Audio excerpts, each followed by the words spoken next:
कि जब टूटने लगे हौसले तो बस इतना सा याद रखना कि बिना मेहनत के हासिल तक तो ताज नहीं होते, और ढूंढ लेते हैं अपनी मंजिल क्योंकि जुगनू कभी रोशनी के मोहताज नहीं। इस इंटरव्यू को दो पार्ट में करेंगे। पहला, जो इनका एक्सपीरियंस रहा है, उसके साथ जो लोग कहते हैं कि जॉब के साथ कैसे फिर रैंक इंप्रूव की जाती है, उन लोगों के लिए भी ये वीडियो शानदार होने वाली है जो कि ऑलरेडी सेलेक्टेड है, वो अपनी रैंक इंप्रूव करना चाहते हैं। दूसरा, उन एस्पिरेंट के लिए जो पहली बार अटेम्प्ट दे रहे हैं या फिर एक दो बार दे हैं, उनका हुआ नहीं है, उनके लिए भी ये वीडियो होने वाली है। सबसे पहले आपको कॉन्ग्रेचुलेशन मेरी तरफ से भी और ऑडियंस की तरफ से। फीलिंग क्या है?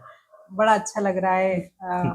17वीं रैंक के साथ एसडीएम बनना मेरे लिए एक सपने के जैसा है फिलहाल तो अभी, लेकिन बहुत अच्छा लग रहा है। ओके मैम, अपने बारे में पहले बताएं, आपकी बेसिक जानकारी। हाँ, मेरा नाम हर्षिता देवड़ा है और अभी मेरा यूपीपीसीएस 2023 में 17वीं रैंक के साथ डिप्टी कलेक्टर के पद पर चयन हुआ है। इसके पहले मैं उत्तर प्रदेश में ललितपुर में आबकारी निरीक्षक के तौर पर पिछले 2 वर्षों से कार्यरत थी और अभी भी वर्तमान में हूँ।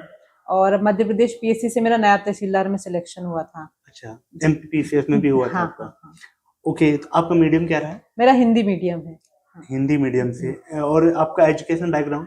मैंने ग्रेजुएशन में बीएससी किया था और उसके बाद मैंने कोई डिग्री नहीं ली, फिर मैंने तैयारी शुरू करी थी 2017 से। टेस्ट सीरीज आपने लगभग इस बार रैंक इंप्रूव करने के लिए कितनी लगाई थी, कैसे लगाती थी आप, और नोट्स बनाते चलती थी उसका या फिर? मैंने 5 और 6 पेपर के खुद से नोट्स बनाए थे मटेरियल को पढ़ के। मैंने ज्यादा टेस्ट सीरीज इस बार नहीं करी थी, लेकिन मैंने ये था कि मैंने जैसे मेंस के आंसर राइटिंग के लिए डाटा कलेक्ट किया था अपना, और डाटा कलेक्शन मैंने विजन 365 जो होती है उसके मेंस की, उसके लास्ट के 4-5 पेज होते हैं वो हिस्ट्री, जैसे हर सब्जेक्ट का डाटा होता है उसका करंट का डाटा, तो उसको जब हम आंसर राइटिंग में यूज कर सकते हैं, जैसे पॉलिटी की कोई नई चीज आई है या फिर सोसाइटी में कुछ अच्छा वो सोशल जस्टिस के कुछ मुद्दे हैं तो उसमें कितना हुआ है, कुछ कीवर्ड्स वगैरह वहां से लिया। हाँ, नेशनल जैसे नेशनल फैमिली हेल्थ सर्वे है और नया बजट, नया इकोनॉमिक सर्वे, जैसे पुराना ही मैंने इस बार तो यूज किया था, हालांकि उस सितंबर में था, तो वो सब मैंने थोरोली पढ़े, budget, economic survey, national family health survey, और अभी सेंसस तो जैसे नई आ जाएगी अब 2011 की, बहुत रिलेवेंट नहीं है, तो आप इसका अपना खुद का नोट्स बना ले और बारीक बारीक पढ़े, और एक छोटी छोटी डायरीज रखे पढ़ने के लिए, तो उसको डायरीज में आप देखते रहे उसको बार बार, छोटे 10 रुपए।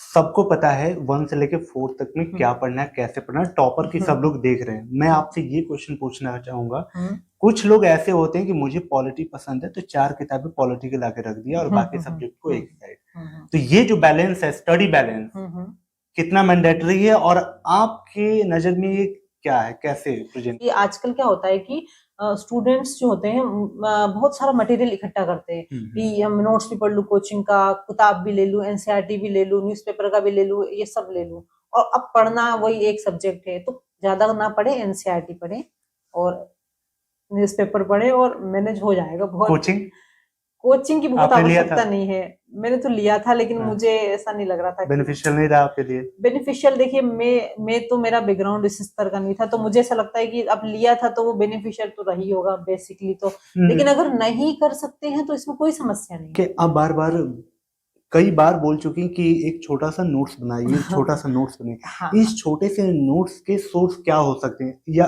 क्या सिर्फ स्टैंडर्ड बुक्स हो सकते हैं, या फिर जो आपने मंथली मैगजीन्स लिए वो हो सकता है, या फिर जो टेस्ट सीरीज से हम कुछ कीवर्ड्स निकालते हैं वो हो सकता है? ये नोट्स का फॉर्मेट क्या होना चाहिए आपके हिसाब? ये नोट्स तब बनता है जब हम पूरी तैयारी कर चुके होते हैं, जैसे कि हम टेस्ट सीरीज भी ज्वाइन कर लिए होते हैं, पहले से नहीं मतलब बहुत नहीं, शुरुआत में थोड़ा बहुत शॉर्ट नोट्स बनाया था लेकिन मैं उसमें ऐड करती रहती थी। होप गाइस ये वीडियो आपको पसंद आ रही होगी। अगर मैं कोई क्वेश्चन भूल जाता हूँ या फिर छूट जाता है मुझसे तो आप कमेंट करें ताकि मैं किसी अगले टॉपर से वो पूछ पाऊं। तो वीडियो को लाइक करते चलिएगा। कुछ क्वेश्चन और है तो मैम आप अपने थोड़े डिस्ट्रैक्शंस की बात करते हैं, लड़कों का थोड़ा समझ में आता है, आपके लाइफ में भी कुछ ऐसा लग रहा था कि यार मुझे डिस्ट्रैक्ट कर रहा है, कुछ ऐसा रहा है? हाँ, अगर बताना चाहिए स्वाभाविक होता है ये बहुत स्वाभाविक होता है और हम इससे बच नहीं सकते, और ये सब चीजें स्वीकार करनी चाहिए व्यक्ति को, क्योंकि आदमी जितना अपने व्यक्तित्व को दबाता है उतना और समस्याएं आती हैं। तो चीजें समझें कि क्या हो रही है, अगर आपके फेवरेबल है तो आप उन चीजों को अनुकूलित करके रखें, या फिर अगर आपको लग रहा है कि इन चीजों की वजह से हमारा दिमाग डिस्टर्ब हो रहा है या हमारा टाइम खराब हो रहा है, या जो भी हम जिसके साथ जुड़े हुए हैं अपने साथ, अगर उनसे हम कंफर्टेबल नहीं है या मतलब वो हमारे नेगेटिव हमारे लिए बन रहा है, तो उससे दूर हो जाइए। नेगेटिव कोई भी इंसान हो, आपके मित्र हो या आपके रिश्तेदार हो या आपके पर्सनल लाइफ में कोई साथी हो आपका, अब उससे दूर हो जाइए। और अच्छे लोगों को हमेशा सहेज के रखिए, पॉजिटिव एनर्जी वाले लोगों को, वो बहुत पॉजिटिव एनर्जी देंगे आपको, क्योंकि आपको पता भी नहीं होगा, आपके दिमाग में वो एक बेस तैयार करेंगे। जैसे मेरी बहन है, मेरा भी एमपी में प्रीलिम्स में सिलेक्शन नहीं हुआ था, रिजल्ट आने के 10 दिन पहले मैं इतना डिमोरलाइज हो गई थी, मुझे लग रहा था कि अब मेरे जीवन में बचा बहुत मुझे मेहनत करनी है अभी 1-2 साल, तब मुझे अच्छा रिजल्ट मिलेगा। अभी मैं कमजोर हूँ, मुझे खुद ही लग रहा था कि मैं अभी इतना अच्छा नहीं कर पा रही हूँ। तो मेरी कजिन है मोना दीदी, उन्होंने मुझे कहा कि तू हनुमान जैसी है, कि तू कुछ भी कर सकती है। तो मुझे लगा कि वो मुझे खुश करने के लिए कह रही, तो बोले कि नहीं तू कर सकती है। और जब मेरा रिजल्ट आया, उसने कहा कि देख मुझे पता था कि तू हनुमान जी, तो क्योंकि हनुमान जी को भी अपनी क्षमताएं नहीं पता थी, तो मैं उस लाइन से इतनी बूस्टअप हो गई कि मुझे बड़ा ऐसा लगा कि जामुन का काम किया। हाँ, तो थैंक यू। मतलब आज मैं इसके माध्यम से उन सबको थैंक यू कहना चाहती हूँ जिन्होंने मेरी हेल्प करी। मेरी दोस्त शिवा, मेरी मोना दीदी फ्रेंड है, निधि है, तो बहुत अच्छा रहा। जैसे कि फैमिली के साथ साथ ये लोग भी बहुत महत्वपूर्ण होते हैं। ओके, जहां तक मुझे लग रहा है जो आपका जॉब रहा है बहुत हेक्टिक रहा होगा और तरह तरह के लोग आपसे मिले होंगे, अच्छे लेवल के भी, बुरे लेवल के भी, मिड वाले भी। तो इन सब चीजों के साथ जब पूरा दिन आपका इनके साथ गुजरता था, फिर शाम को आना, फिर कंसंट्रेट करना, ये कैसे, मतलब सोच के भी लगता है कि टफ रहा होगा। बिल्कुल टफ रहा होता है, कभी कभी लगता है कि थकान हो जाती है, इंसान की सीमित क्षमताएं होती है ना। अगर आप कंफर्ट हो तो कोई ऐसी घटना आपके लाइफ की जो आपको सबसे बुरी लगी हो और आपको लगा हो कि ये मेरे लाइफ की सबसे दुखद घटना रही है, अगर आप कंफर्ट हो और बताना चाहें। जैसे वैसे कोई स्पेशल घटना नहीं है। एक तो पहली तो बात ये है कि जैसे माता पिता, जैसे मैं कई दिनों तक घर नहीं जाती थी, तो मेरे ग्रैंड पेरेंट्स हैं, तो थोड़ा सा शुरू से जैसे हमको लगता है कि हमारे ग्रैंड पेरेंट्स होते हैं, वो हमारे लिए बहुत बड़ी पूंजी होते हैं, कि उनसे हमको संस्कार के साथ साथ इतना प्रेम और स्नेह मिला होता है कि हमको लगता है कि, लेकिन अब कई बार हम पढ़ाई के कारण में जैसे छुट्टी भी नहीं मिलती ऑफिस से, और वैसे भी मैं जाती नहीं, छुट्टी मिलने के बावजूद मैं त्योहारों पे भी घर नहीं जाती थी। तो मतलब मेरे पेरेंट्स और ग्रैंड पेरेंट्स मुझे बोलते थे, लेकिन मुझे कई बार ग्रैंड पेरेंट्स की बहुत ज्यादा याद आती थी। मैं कई बार अपनी ग्रैंड मदर को कॉल करके रोने लगती थी, मतलब रोती नहीं थी, लेकिन मैं वीडियो कॉल काट देती थी कि नहीं, मतलब बाद में फिर मैं कहती थी अरे वो कुछ इमरजेंसी आ गई थी। तो वो मैंने फेस किया कि अपने लोगों से दूर रहते हैं हम अगर उनको गौरवान्वित महसूस नहीं करवा सकते, तो मतलब फिर स्ट्रगल अधूरा है हम लोगों का। हमको कंप्लीट स्ट्रगल करना है अपने जीवन में, कि हम अगर हम अपना समय दे रहे हैं तो हमको उसका अच्छा आउटपुट मिले। मैम काफी भावुक हो गई, तो कोई बात नहीं मैम।